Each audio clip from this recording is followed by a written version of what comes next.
Healthy communication म्हणतो ना, तर ते हेल्दी कम्युनिकेशनमध्ये आपले शब्द आपण कसे वापरतो, शब्द कोणते वापरतो हे तर महत्त्वाचं असतं. जे मी नेहमी म्हणते की सकारात्मक शब्दांचा आपण वापर करावा, पण शब्द कसे वापरायचे हे सुद्धा खूप छान स्किल असतं आणि ते जर आपण डेव्हलप केलं ना, तर आपल्या नात्यांमध्ये, रिलेशनशिप्समध्ये खूप चांगले परिणाम आपल्याला दिसायला लागतात. नात्यांमध्ये जिव्हाळा वाढतो, आपुलकी वाढते, एकमेकांशी संवाद चांगल्या पद्धतीने साधला गेला तर एकमेकांच्या भावना एकमेकांना कळतात.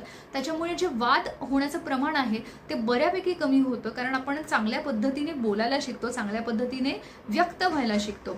आणि कॉमन मिस्टेक्स काय असतात की बऱ्याचदा आपण यू स्टेटमेंट्स जे असतात ना त्याने सुरू करतो की तू मला त्रास दिलास, किंवा तू मला एखादी गोष्ट सांगत नाहीस, तू माझ्यापासून लपवून ठेवलीस, किंवा तुझ्यामुळे मला हा त्रास झालाय.